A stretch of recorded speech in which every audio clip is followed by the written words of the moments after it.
Thank you. Good afternoon. So this afternoon, we're going to talk a little bit about pediatric survival.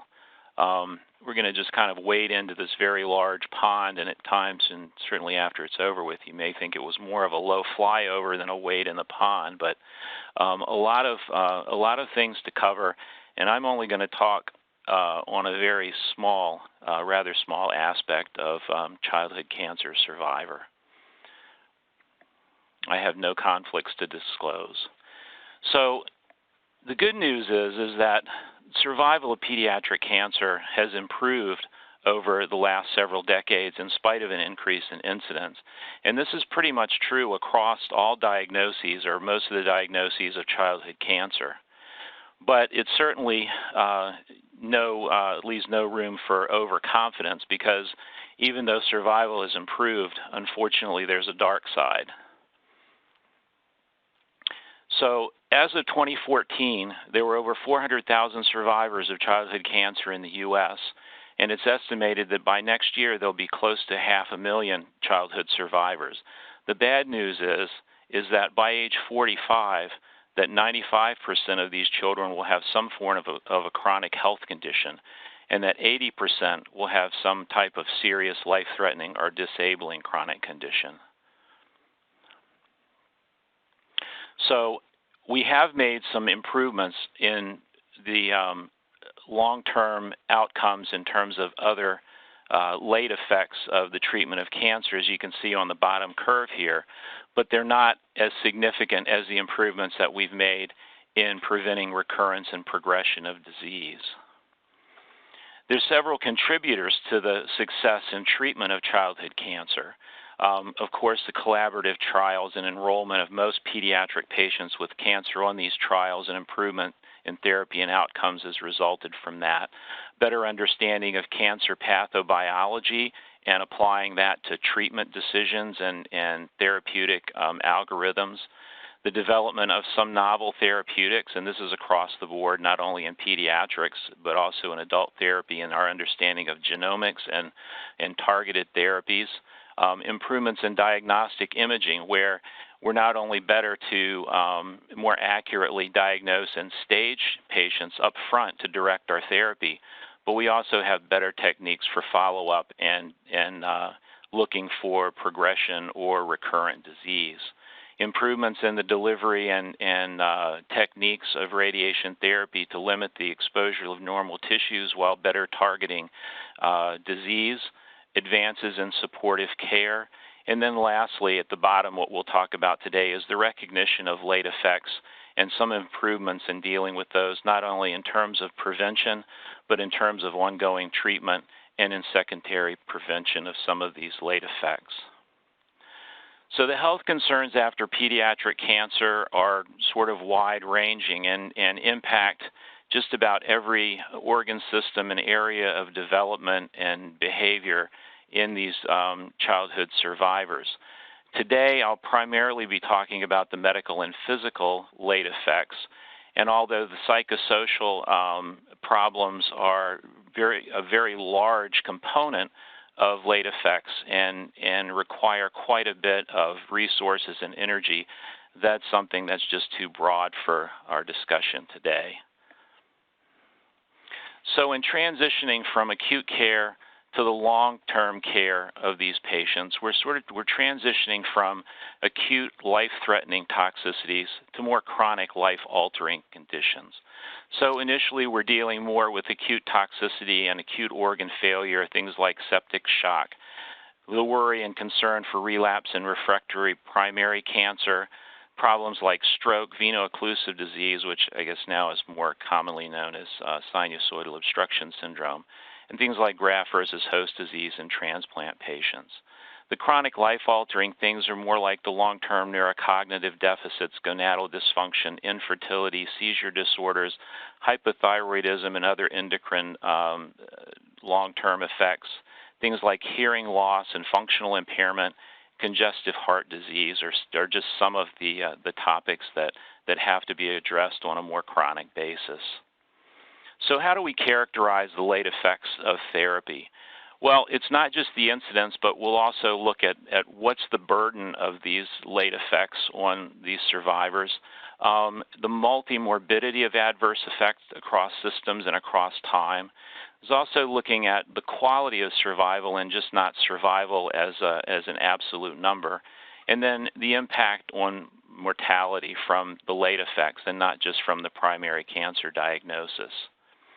So in looking at these two graphs here, on the graph on the left, it's looking at cumulative incidence, and this is specifically looking at cardiovascular health conditions and Hodgkin lymphoma survivors compared to their community controls. And on the graph on the left, it appears that even though these cardiovascular health conditions occur at an earlier age and appear to be more prominent early on, that as time goes on, by the time survivors are age 50, the controls have kind of caught up with them in terms of cardiovascular disease. But if you actually look at something called cumulative burden instead of just incidence, where you're looking at the number of events per 100 individuals and not just the occurrence of a single event, you can see that the long-term survivors of pediatric cancer will always carry more of a burden of these health issues than their community matched controls. And this is a multi-morbidity problem. This graph is looking at cumulative burden on the y-axis. And along the x-axis, these are different types of cancer. The first one is a control group. But there's ALL, AML, Hodgkin's disease, non-Hodgkin's lymphoma, and they go across the bottom. And within each diagnosis, the graph expresses time, so 30, 40, and 50 years. And you can see that with each of these diagnoses, the late effects cross a wide spectrum of systems and problems. These late effects can increase over time, and this is looking at Hodgkin's disease, and you can see particularly cardiovascular disease becomes more prevalent or more common as patients get older. And then, for instance, here you can see that there are some things that are relatively static over time. For instance, neurologic complications or late effects secondary to the treatment of CNS tumors. And then looking at quality of survival, here this is looking at a comparison of childhood cancer survivors compared to siblings. And pretty much across all health domains, survivors experience poorer health outcomes than their matched siblings. And this goes across several domains. This chart here shows a poor outcome or poor health in any domain, and you can see that the prevalence is much higher in survivors than in their siblings. But these are specific in this chart here. This pulls out specific areas or health domains that were looked at in this study, and you can see that poor general health, adverse mental health, functional impairment, and activity limitations are all increased. And there are certain risk factors in general that were pointed out by the study. We're looking at sociodemographics. Female sex and low income and education were a higher risk factor. Treatment with alkylating agents that we'll look at a little bit later on. And then there are lifestyle factors. Some of these, which can be changed, have to do with low physical activity, smoking, and obesity. So there is a long-term effect on mortality from having and being treated for childhood cancer other than just recurrence and progression, although that seems to be the main area of concern, certainly within families after their child has been diagnosed. But as you can see in this chart, in this particular study, and this is from the Childhood Cancer Survivor Study, where they actually looked at a longitudinal study of, I think, about 35,000 5-year survivors of cancer and compared them to about 15,000 of their sibling or controls. And the blue curve here shows mortality due to recurrence and progression. And you can see that over time, this becomes less of a problem. But if you look at the yellow curve, which is looking at non-recurrence and non-external causes of mortality, you can see that over time that this curve continues to increase and actually is more than linear. And this mortality is due to subsequent neoplasms other than the primary disease and pulmonary and cardiovascular long-term health effects secondary to treatment. So a large part of the research is looking at characterizing risk groups, trying to figure out what exactly the late effects are, how to diagnose them, when they're expected, and how to maybe treat them and change some aspect of healthcare and lifestyle that may improve or decrease the late effects. And these can be characterized into risk groups based on vulnerabilities that are associated with specific cancers. In other words, what sites are involved and whether there's metastatic disease.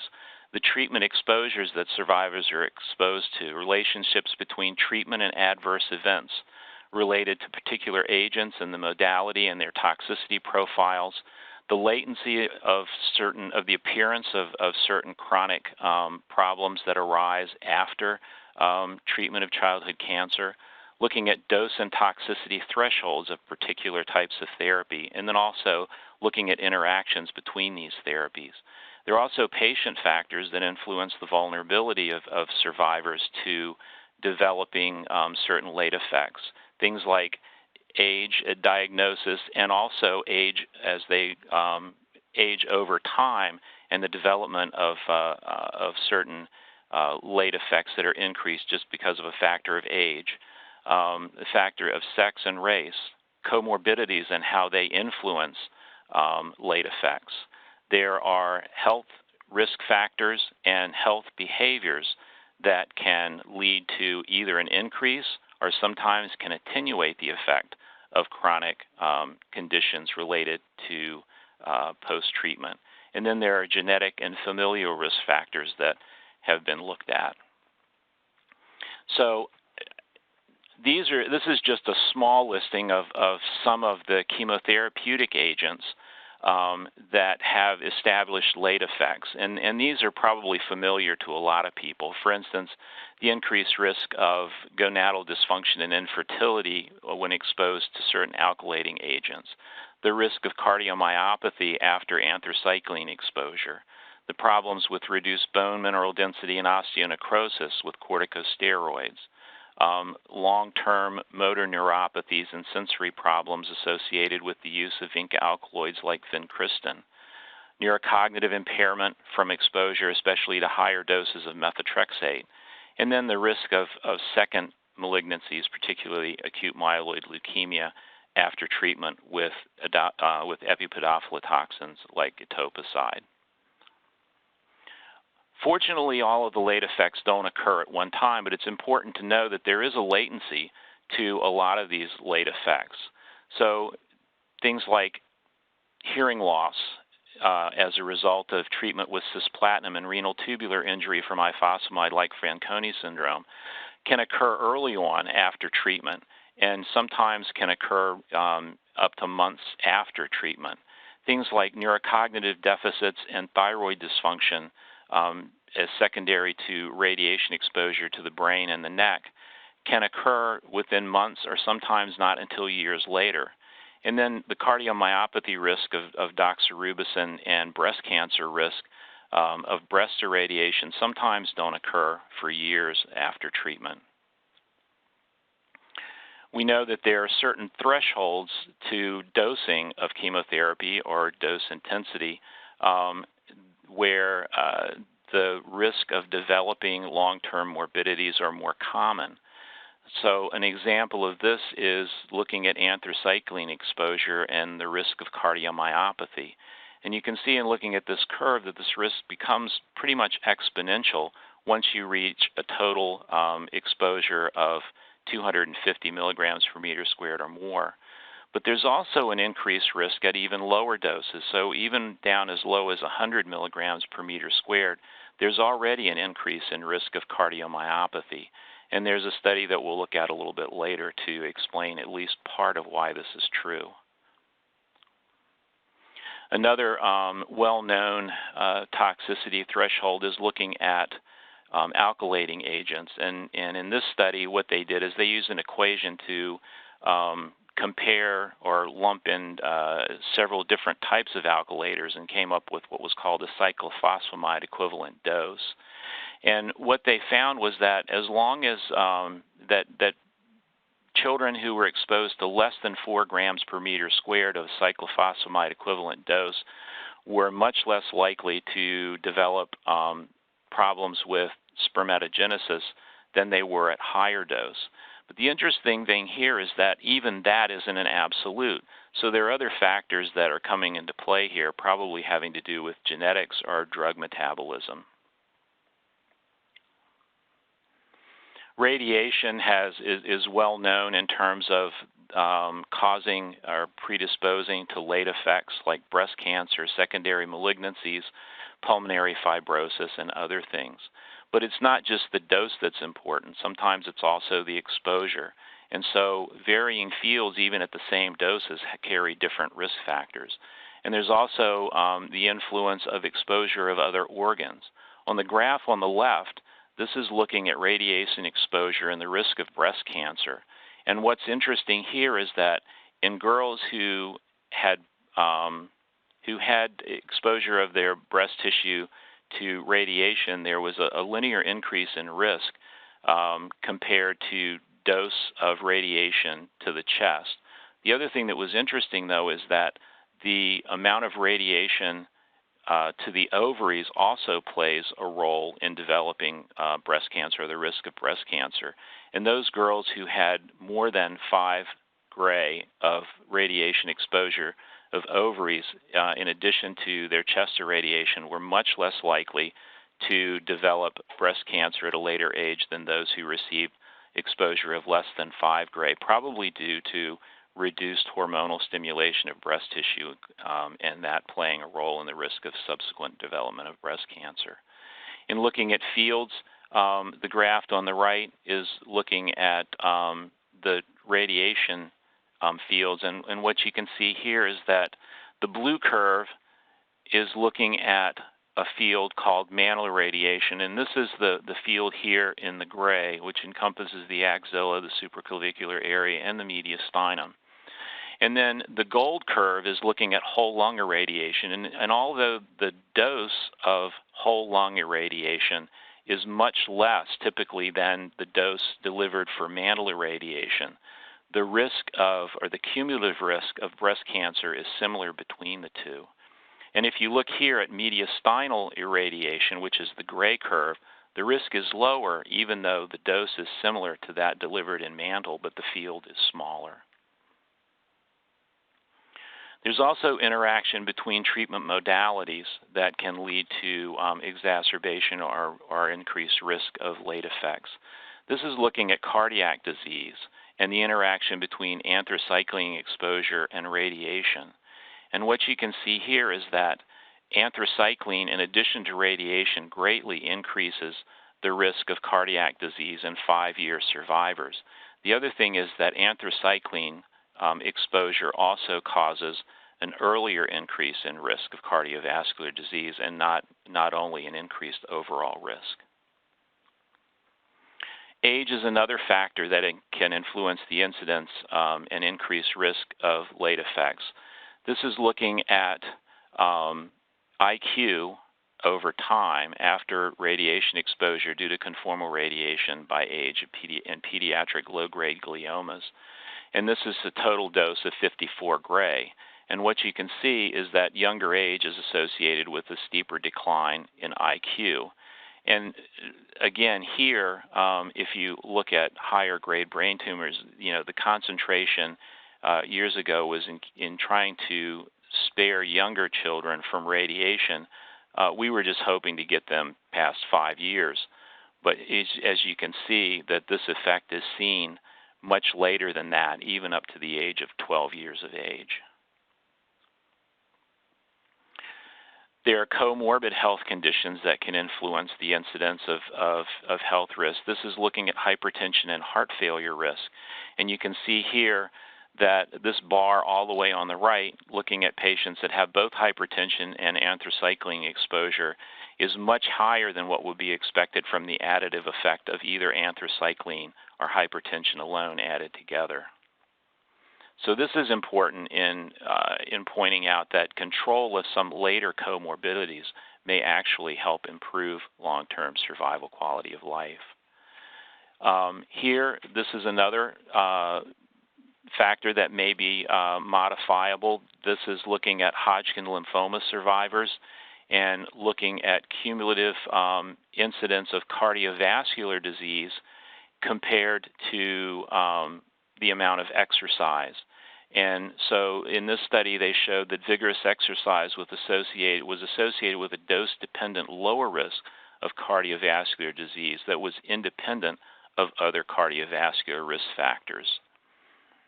And another study, this is, again is a study I believe from the childhood cancer survival study.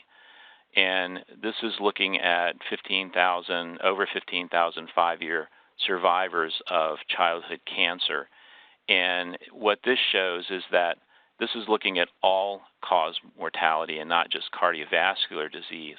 And you can see that there's an effect that the more exercise that these patients get, that the less likely there is of mortality, or their all-cause mortality decreases over time.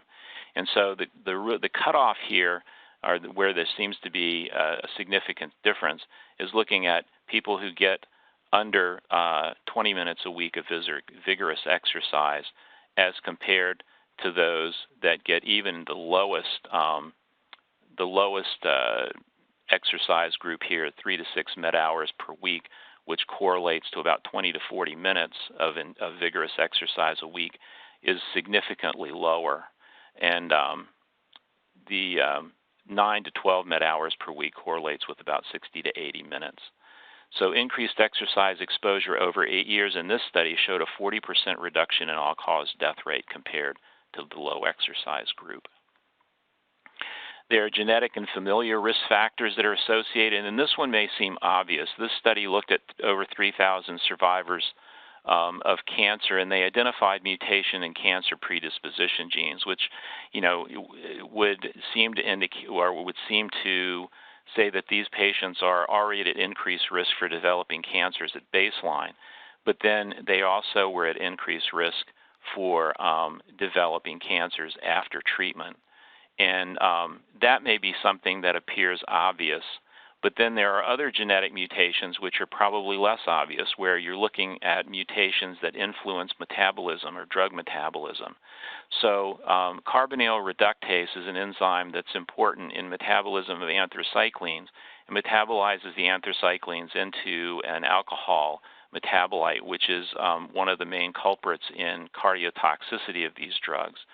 And what this study looked at is they looked at genetic polymorphisms that caused an increase in the metabolism, or the rate of metabolism of anthracyclines, and they found that that families and individuals that had these polymorphisms that caused an increased rate of metabolism also had an increased rate of cardiovascular disease.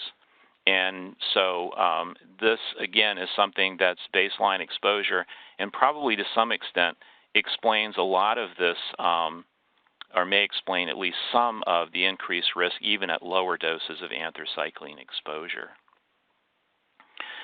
So how do we deal with this? All of these, and we've given just a few examples of influencing factors for late effects, all of these play into improving the cancer-related morbidity of long-term survivors.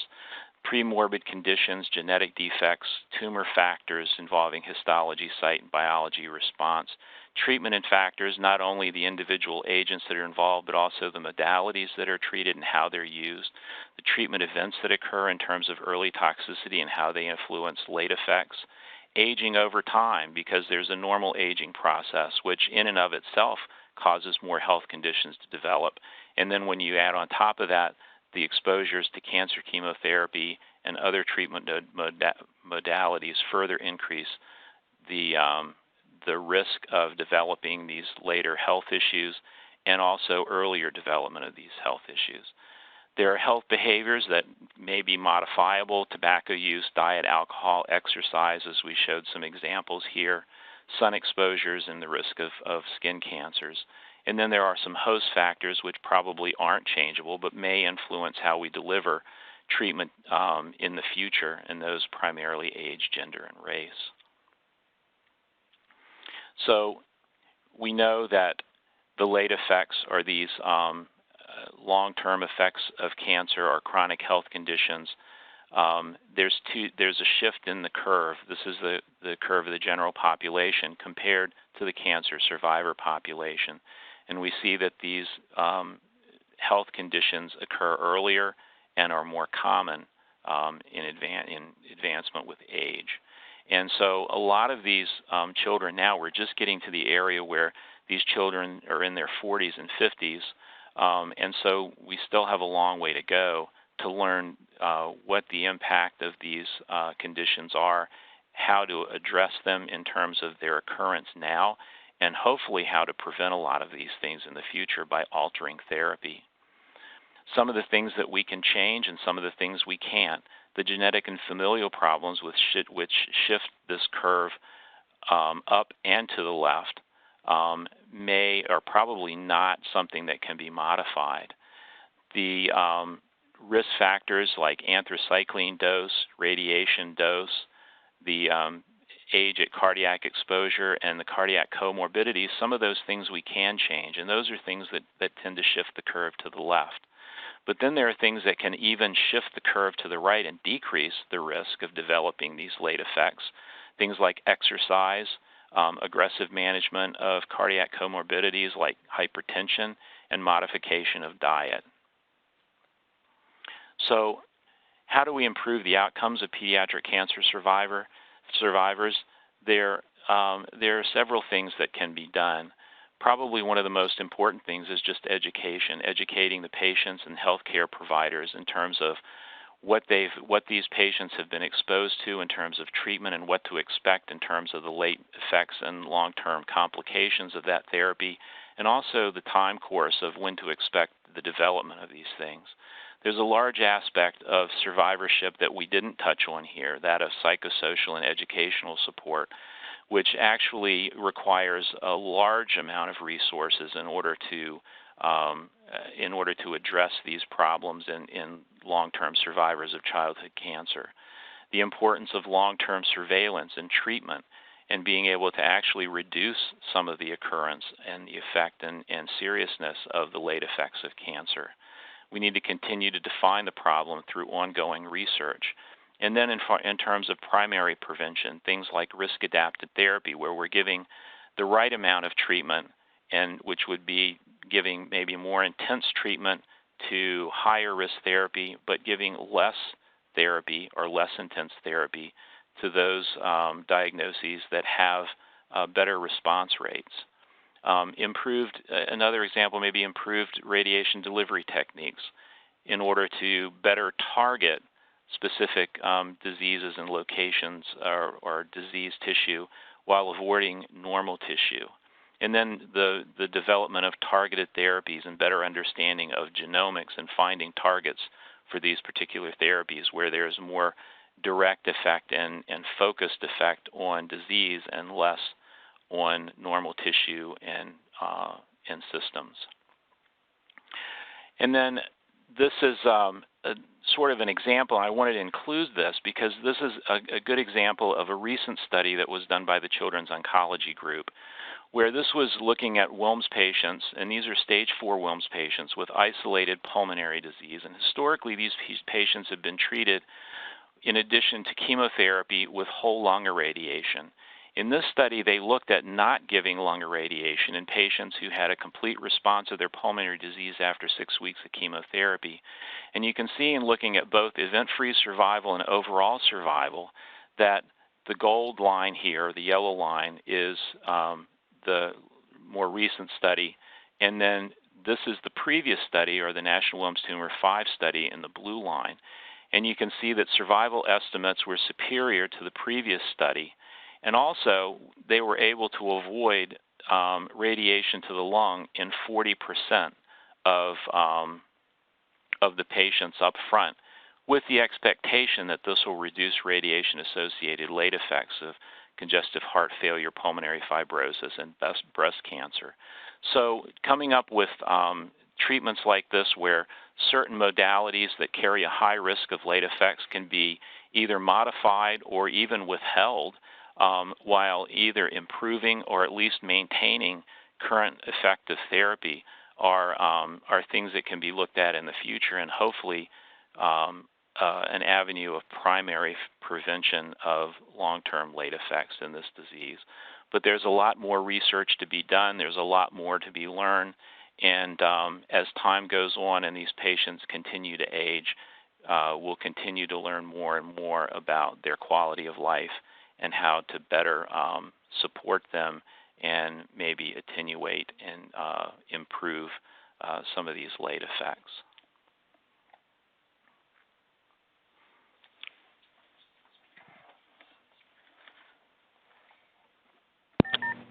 Well, Glenn, thank you so much for a wonderful presentation and overview. Obviously, this topic is close to my heart as a pediatric oncologist, but in thinking about it for our primary care providers, it's such a lot of information for them to have to put together, and I find that many of my patients who were treated when they were younger, when they were going away from my care into primary care providers as they get older, don't even remember many of the things that happened to them or the type of therapies that they had. Can you speak a little bit about what is out there for those patients who are not followed in late survivorship clinics that are specifically for them? What kind of things have we gotten together with COG to try to provide for the primary care provider so that they can have a good follow-up visit with our patients as they age out? Yeah, so there's really a very good tool out there that we've started to use that was developed. Actually, there's a couple of things. One is that there are late effects information that's developed by the COG, and that's incorporated into a program called Passport for Care that we're using with our patients. And there's a way now that the system has been opened up for access by primary health care providers, where patients can give them access to this information, and it's web-based. And so it not only has the history of the treatment that they received, but also the expected acute and chronic late effects of specific therapy that they were exposed to. And that can be very helpful in helping primary care providers to anticipate and to treat some of these late effects that they may be exposed to. Yes, I think that's a wonderful program, as is the fact that we have Medicaid expansion now.